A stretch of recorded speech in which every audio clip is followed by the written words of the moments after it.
오늘 우리에게 내주실 하나님의 귀하신 말씀은 신약 마가복음 4장 26절에서 32절까지 교독하도록 하겠습니다. 마가복음 4장 26절부터입니다. 또 이르시되 하나님의 나라는 사람이 씨를 땅에 뿌림과 같으니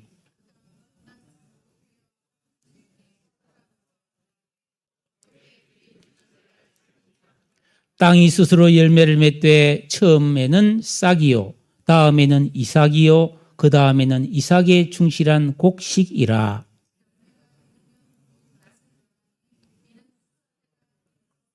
또 이르시되 우리가 하나님의 나라를 어떻게 비교하며 또 무슨 비유로 나타낼까?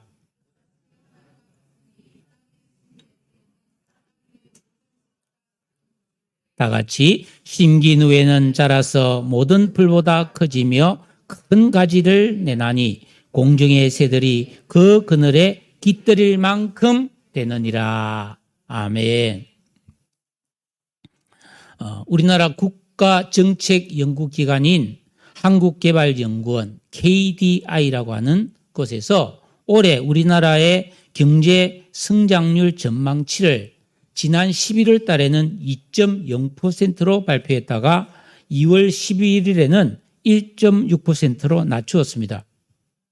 비상계엄 선포로 인한 전국의 불안, 그리고 미국의 트럼프 행정부가 들어서면서 강력한 그 수입 물품에 대한 관세 정책을 씀으로써 우리나라가 수출에 타격을 받기 때문인데, 트럼프가 지금 뭐 철강에도 관세를 붙이고 자동차에도 지금 관세를 붙이겠다고 하니까 어쩌면 성장률이 더 낮아질 수 있다는 좋지 않은 전망이 있습니다.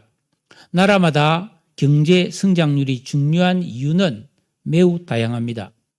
나라의 경기가 성장해야 소비와 투자가 확대됩니다. 그리고 국민들의 일자리가 많아지고 소득이 증가합니다. 그러므로 생활 수준도 늘게 되는 것이죠. 우리가 가끔 좀 어려운 나라를 여행하다 보면 도로가 막 패여 있고 여러 가지 구조물이 망가져 있어도 못 고칩니다. 돈이 없으니까. 경제가 성장해야 우리나라는 그래도 도로가 깨끗하고 뭐 신호등이나 뭐 이런 가드레일이 망가지면 금방 고치잖아요. 국민들이 소득이 증가해야 세금을 많이 내고 세금이 늘어나야 국가로서는 각종 복지 프로그램을 확대하고 교육과 보건 등에 투자를 할 수 있고 또 국가 경쟁력도 높아지는 것이죠. 반대로 이 경제 성장률이 낮아지면 일자리가 줄고 국민 소득이 줄고 그러니까 기업도 장사가 잘 안 되겠죠. 그러니까 투자를 못하게 되고 사회복지가 줄고 도로, 교통, 안전에 대한 투자를 못하게 되는 것이죠.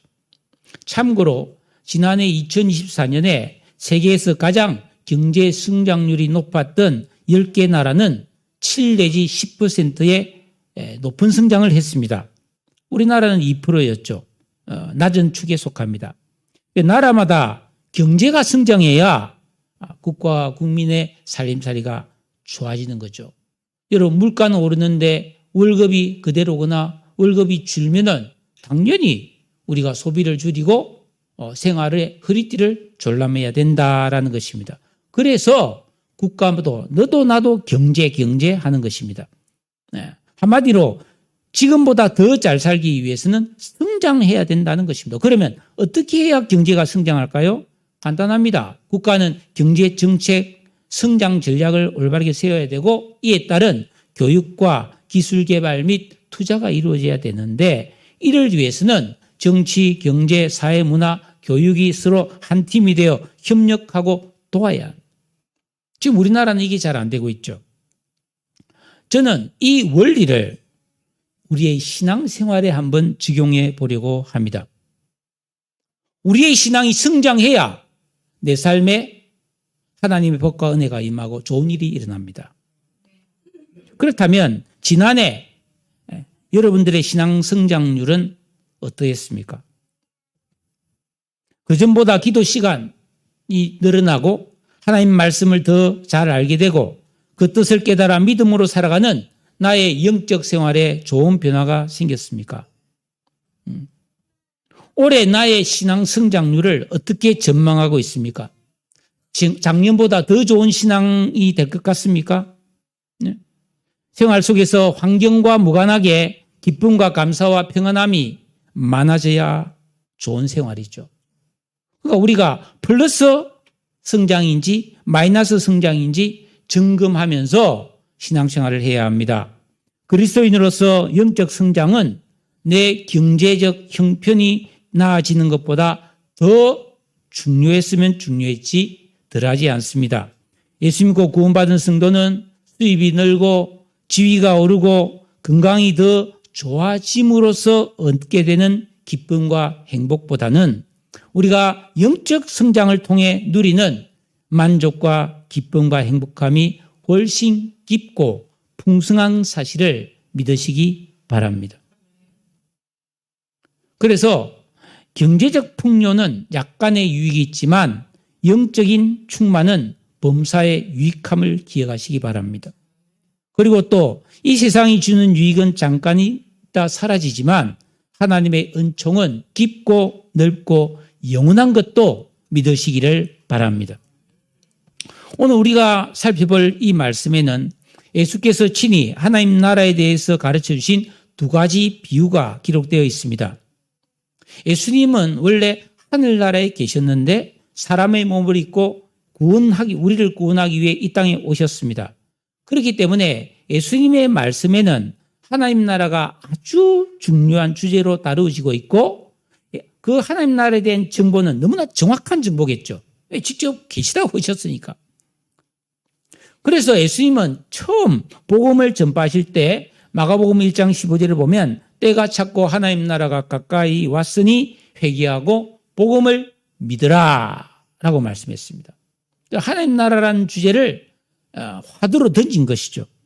그리고 마태복음 4장 23절에도 예수께서 온 갈릴리에 두루 다니사 그들의 회당에서 가르치시며 천국 복음을 전파하셨다고 했습니다.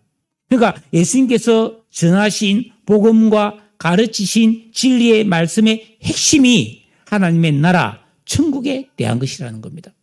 그러므로 예수 믿고 구원받은 성도는 신앙생활에서 이 세상을 살아가는 동안에 항상 천국에 대한 관심과 천국의 삶을 준비하는 것을 도외시하면 안 됩니다. 비록 우리의 몸은 이 불법과 죄와 고난이 가득한 세상에 살고 있지만 예수께서 가르치신 이 천국의 비밀을 바르게 배우고 깨달아서 그 하나님 나라를 기대하고 사모하며 살아야 할 줄로 믿습니다. 그리고 더 중요한 것은 이 땅에 있는 동안에도 천국을 맛보며 살아야 된다는 겁니다. 그리고 영원히 살게 될 진짜 가시적인 하나님 나라의 삶을 올바르게 준비하고 대비하는 그런 유비무환의 삶을 살아야 한다라는 것입니다. 그럼 어떻게 해야 할까요? 오늘 예수께서 하나님 나라에 대한 비유로 말씀하신 이 말씀의 참뜻을 깨닫기 위해서는 먼저 누가복음 17장에 있는 말씀을 우리가 살펴보아야 합니다. 예수님께서 말씀을 전하실 때 계속해서 하나님 나라, 하나님 나라, 하나님 나라 이래 말하니까 바리새인들이 예수님을 찾아와서 예수님 자꾸 하나님 나라 그러시는데 도대체 하나님 나라는 언제 임한다는 겁니까? 이렇게 물었습니다. 그랬더니 예수님께서 누가복음 17장 20절에서 하나님의 나라는 볼 수 있게 임하는 것이 아니다. 빰빰빰빰빰빰빰 뿡 하면서 하나님 나라가 쫙 하고 나타나는 그런 게 아니다. 또 하나님 나라가 여기 있다 저기 있다가 아니고 하나님 나라 어디에 있다? 너희 안에 있느니라 이렇게 말씀했어요. 이게 도대체 무슨 말일까요? 우리 주님의 이 말씀은 사실인데 이게 사실이라면 지금 저와 여러분 우리 안에도 하나님 나라가 이미 와 있다는 말씀이죠. 그러면 하나님의 나라가 내 안에 들어와 있다면 도대체 뭐가 다르냐? 그죠? 하나님 나라 천국이 내 안에 있다면 그 천국이 없는 사람과 무엇이 다르냐? 로마서 14장 17절에 보니까 하나님의 나라는 먹는 것과 마시는 것이 아니요 오직 성령 안에 있는 의와 평강과 희락이니라. 즉 우리가 하나님 나라를 경험한다고 해서 잘 먹고 잘 사고 이게 아니라는 겁니다. 성령 안에서 우리가 그 하나님 나라 천국을 우리가 가지고 있다면 내 삶에 의로움이 있다는 겁니다. 의로움은 관계입니다. 의롭지 않으면 어떻게 돼요? 이기적이고 남을 괴롭히고 남의 것을 빼앗고 욕심부리고 그러다 보면 관계가 안 좋아지겠죠? 근데 우리가 의롭게 살면 하나님과도 사이가 좋아지고 사람과의 사이도 좋아지는 거죠. 이게 천국에 있는 사람의 특징이에요. 그 다음에 또 뭐가 있어요? 평강. 내 마음에 평강이 있다는 겁니다. 조화로운 통일이 이루어져 있어요. 이랬다 저랬다 하지 않습니다. 뭘 해도 일관된 삶을 살면서 마음에 평화가 있다는 거예요. 또 한 가지는 희락. 내가 무슨 재밌는 영화를 보고 코미디를 보고 즐겁게 놀아서 기쁜 게 아니라 하나님이 주시는 참 기쁨이 내 안에서 샘물처럼 솟아나기 때문에 우리 안에 고요한 기쁨이 있다는 것입니다. 그 기쁨이 자동으로 자꾸 샘물처럼 솟아나기 때문에 우리가 뭐예요? 별일이 없어도 마음이 훈훈하고 마음의 기쁨과 감사가 있게 되는 줄로 믿습니다. 어떻습니까? 여러분은 마음에 천국이 있나요? 문제는 이런 은혜와 능력은 예수를 믿고 교회를 다닌다고 해서 저절로 경험되어지는 것은 아니라는 것입니다. 그래서 오늘 말씀이 나온 거예요. 26절에 보니까 또 이르시되 하나님 나라는 사람이 씨를 땅에 뿌린과 같으니. 그러니까 이 땅에서 예수 믿고 구원받은 성도에게 하나님의 나라는 무슨 황금길이 있고 생명수강이 흐르고 생명나무 열매가 주렁주렁 열리는 그런 볼 수 있고 구체적인 느낌이 있는 천국이 아니라 마치 사람이 씨앗을 땅에 뿌려놓은 건 상태. 아무 일이 없죠. 그냥 흙만 보일 뿐이지. 그 속에 씨가 들이지만 흙으로 덮어놨기 때문에 아무것도 없는 그냥 흙이에요. 흙. 그냥 땅이에요. 그렇기 때문에 우리 안에 하나님 나라가 임했다 할지라도 처음에는 아무 느낌도 없고 아무 일도 없는 것처럼 보인다는 것입니다. 그런데 27절에 보니까 그가 밤낮 자고 깨고 하는 중에 그 씨가 자라서 싹이 나고 꽃이 핀단 말이죠. 그런데 어떻게 그렇게 된지는 알지를 못한다라는 말씀을 하고 있습니다. 땅에 우리가 씨앗을 뿌려놓으면 이 씨앗은 하루 이틀 사흘 시간이 지나면 싹이 나는 거예요. 그래서 떡잎이 생기고 가지가 나면서 꽃이 피고 열매를 맺는다는 것입니다. 그런데 이런 변화는 우리가 왜 어떻게 해서 그렇게 되는지를 모른다는 겁니다. 그냥 심어놓고 자고 깨고 하다 보면 시간이 되면 자동적으로 싹이 나고 자라 있다는 겁니다. 왜냐하면은 심고 물을 주는 사람은 그거는 사람이 하지만 자라나게 하시는 분은 하나님이시기 때문이에요. 그래서 고린도전서 3장 7절에 오직 자라게 하시는 이는 하나님뿐이니라 이렇게 말씀했어요. 그러니까 우리는 씨를 뿌려놓고 자랄지 안 자랄지 걱정하지 않아도 되는 거예요. 저는 초등학교 시절에 이 꽃씨를 참 많이 심어봤습니다. 왜냐하면은 제가 6학년 6반이었는데 우리 담임 선생님이 이청건 선생님입니다. 이 선생님이 학교 모든 사육 재배부를 담당하는 거죠. 또 화초를 관리하는데 제가 우리 선생님의 수제자였어요. 그래서 뭐 꽃을 가꾸고 뭐 아침에 물 주고 사철나무에 막 벌레 잡아내고 그런 거 꼭 끝꽂이하고 이런 걸 내가 많이 도와드렸어요. 그 공로로 졸업할 때 공로상을 받았어요. 학교 사육재배의 공로가 컸다고. 여러분, 가을 되면요, 전교생에게 숙제를 내주세요. 꽃씨를 딱 가져와라.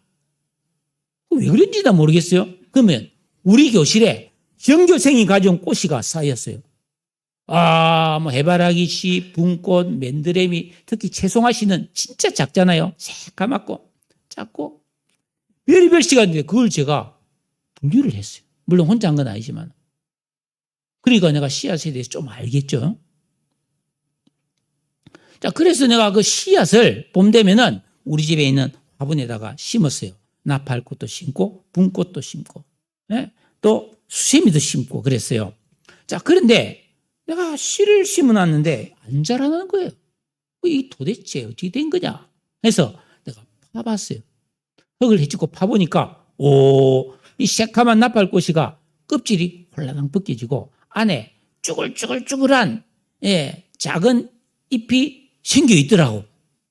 그래서 얼른 다시 덮어줬더니 이게 탁 자라더니 싹이 나더니 줄을 묶으니까 너클로 막 저기까지 가면서 여름 내내 꽃을 많이 피웠어요. 하나님이 하신 거죠. 나는 심었을 뿐이고 물 줬을 뿐인데 자라게 하신 분은 하나님이셨습니다. 우리 안에 임한 하나님의 나라도 이와 같습니다. 한 사람이 예수를 믿고 제사함 받아 구원받은 백성이 되고 하나님 자녀가 되면 그 성도의 심령에 하나님 나라가 탁 들어오는데 이때 하나님의 나라는 작은 씨앗에 불과하다는 것입니다. 그렇기 때문에 씨앗이 내 안에 들어왔지만 이게 아무런 느낌도 없고 특별한 변화를 모르는 거예요. 왜 그렇습니까? 씨앗은 가만 놔두면 그대로 있기 때문이에요. 이게 심어져야 변화가 일어난단 말이죠. 그러니까 예수 믿고 교회를 다닌다고 해서 내 안에 하나님 나라가 임했다고 해서 올바르게 의로운 삶을 살게 되고 내 마음의 평강과 기쁨이 충만해지는 것은 아니라는 겁니다.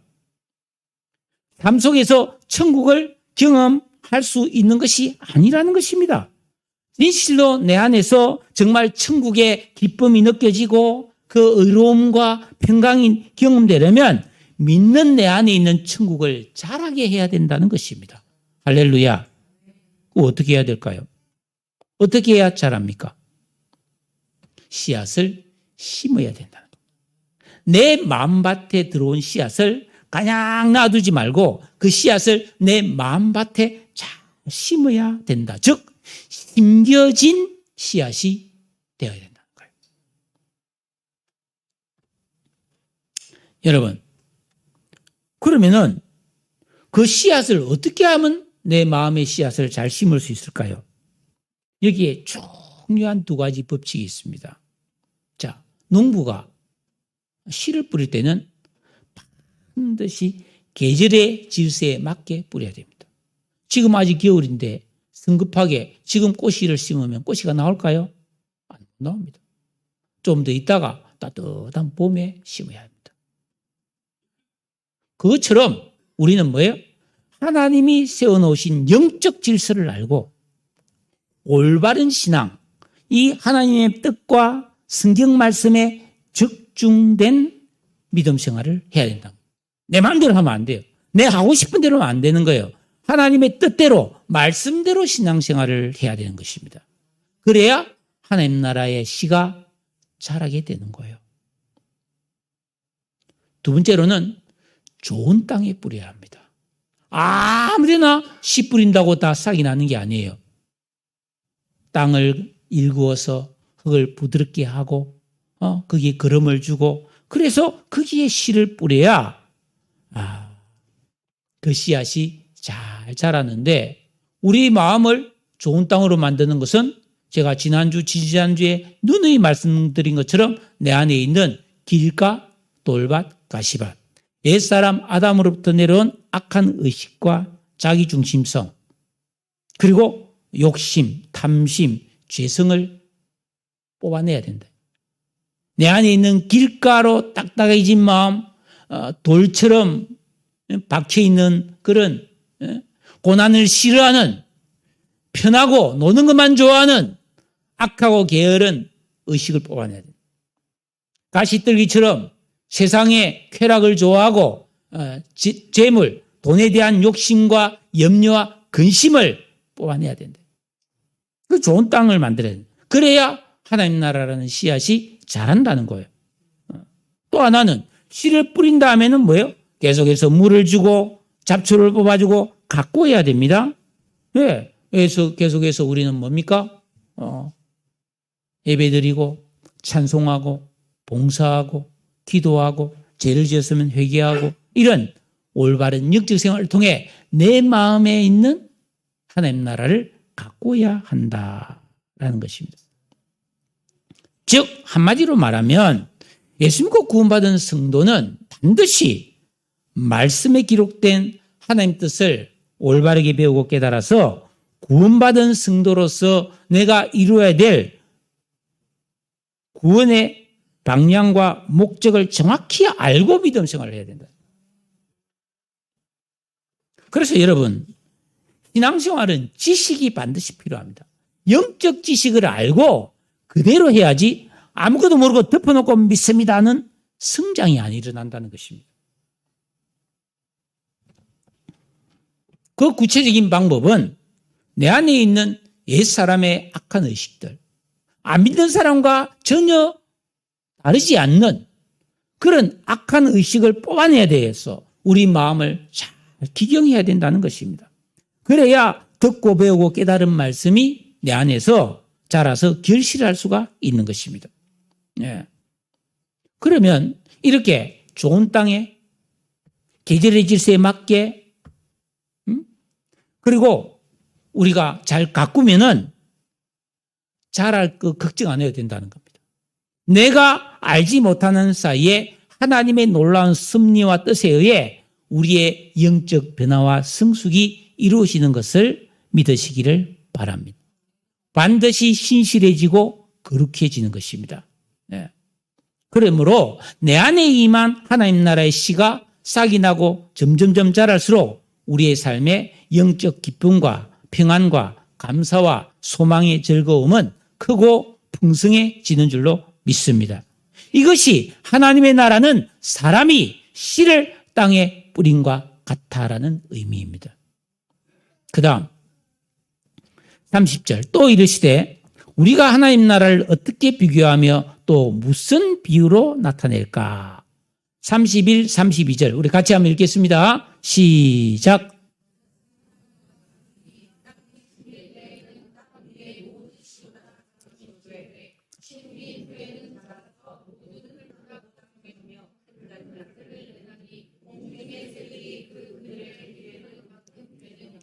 자, 이 겨자씨라는 씨앗은 비록 지극히 작은 알갱이에 불과하지만 심긴 후에는 엄청난 변화와 성장이 이루어진다는 말씀을 하고 있는 것입니다. 아주 독특한 씨앗이죠. 네.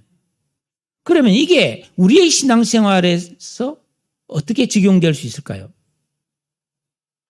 그것은 히브리서 5장 13절에 보면은 때가 오래되었으므로 너희가 마땅히 선생이 되었을 터인데 너희가 다시 하나님 말씀의 초보에 대하여 누구에게서 가르침을 받아야 할 처지이니 단단한 음식은 못 먹고 젖이나 먹어야 할 자가 되었도다.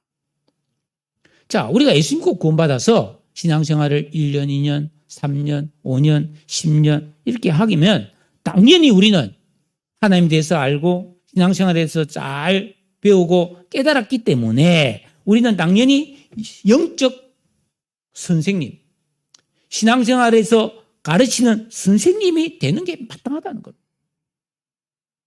지금도 뭐 초중고 졸업하고 대학 졸업하고 4대 나온 사람들은 임용고사 치면은 졸업하자마자 바로 선생님이 될 수 있어요.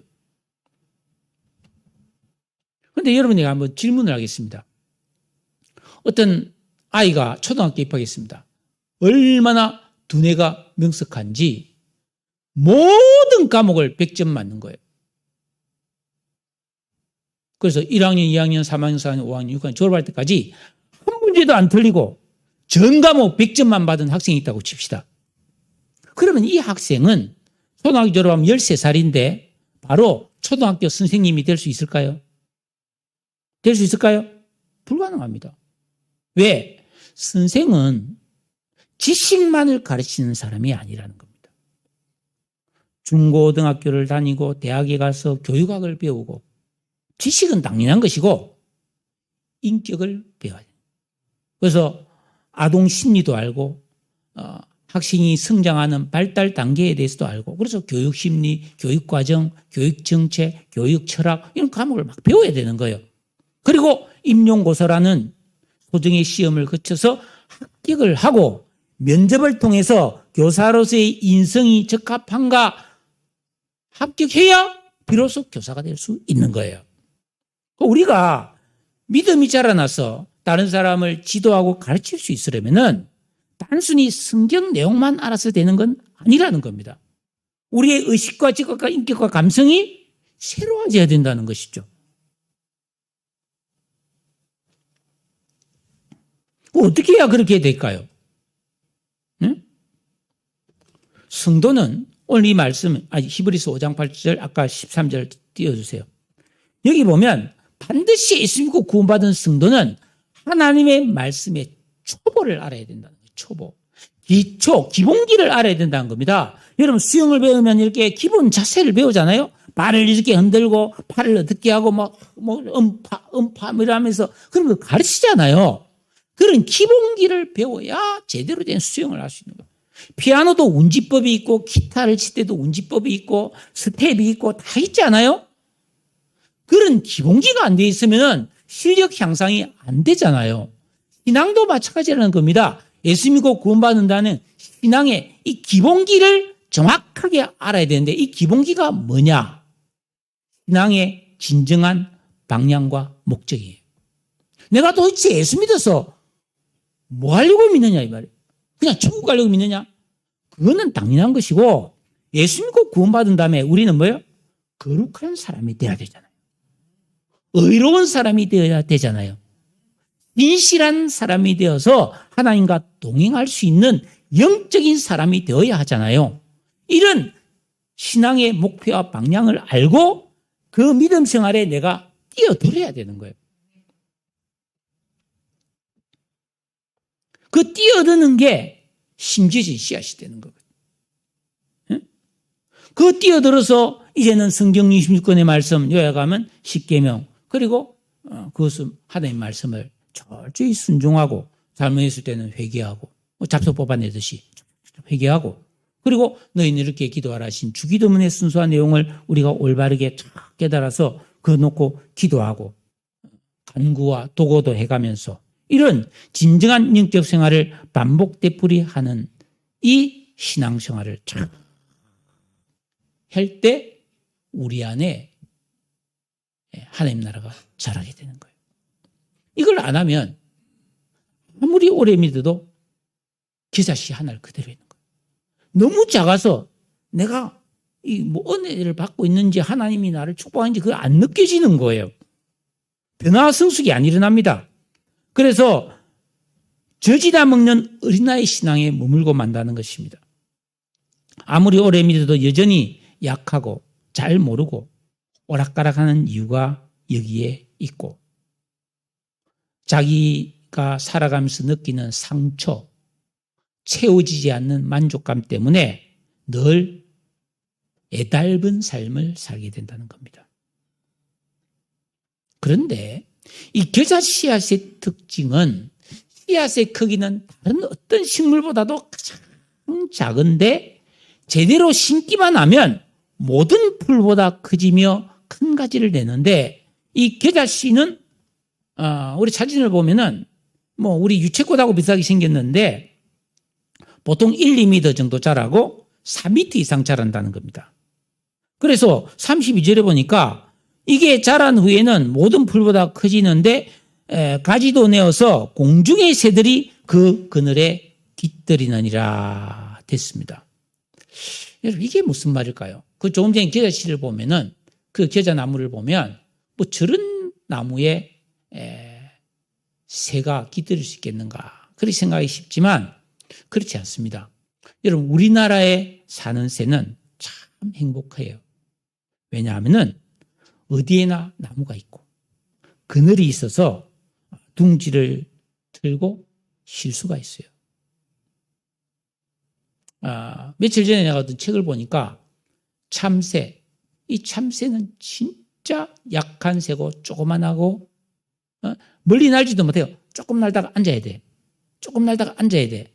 이 참새가 사람을 제일 잘 이용해 먹는다는 거예요.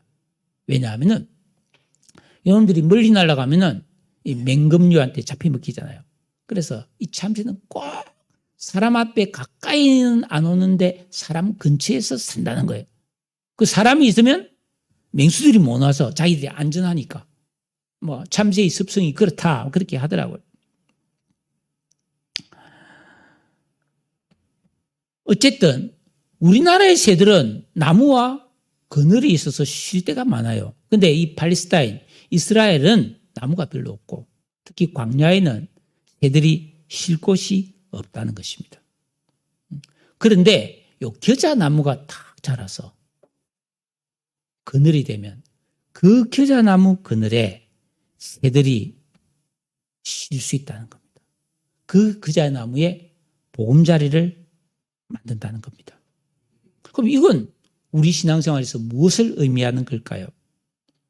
예수 믿고 구원받은 성도가 처음에는 하나님 나라가 내 안에 겨자씨처럼 작은 게 탁 들어왔는데 내가 심겨진 씨앗 신앙이 되어서 계명을 지키고 순종하고 좋은 땅 만들고 회개하고 말씀 묵상하고 기도 생활하고 봉사하고 헌신하면서 이 내 안에 있는 하나님 나라를 탁 자라게 만들면은 내 안에 천국이 자라났어. 의와 평강과 희락과 은혜와 능력을 복으로 내가 참 누리는 성도가 되고 그런 성도는 이 세상의 죄악과 고난의 떼약볕에서 지친 성도들이 왔을 때 안식과 평안을 제공하는 그늘 역할을 할 수 있다 이 말이에요. 사실 이 세상의 삶이 얼마나 고달픕니까? 교회 안은 참 평안하죠. 나가면은 갈등이 있고 다툼이 있고 예민하고 그렇지 않습니까? 얼마나 지친 사람이 많고 속상한 사람이 많고 괴로움을 느낀 사람이 많습니까? 우리가 예수 믿고 구원받은 성도로서 세상을 사랑하고 위로자가 되고 섬길 수 있으려면 먼저 내 안에 있는 하나님 나라가 자라나서 그늘이 되어야 한다는 것입니다. 이게 왜 중요하냐면 가정에서 남편도 아내에게 그늘이 되어야 하고 아내도 지친 남편이 집에 들어왔을 때 그늘이 되어줄 수 있어야 되는데 이 그늘이 되어주려면 내 안에 있는 하나님 나라가 자라나서 내가 먼저 하나님 나라를 경험해야 그게 가능하다는 겁니다. 이게 안 되면 나도 힘든데 어떻게 다른 사람을 위로해 줄 수 있어요?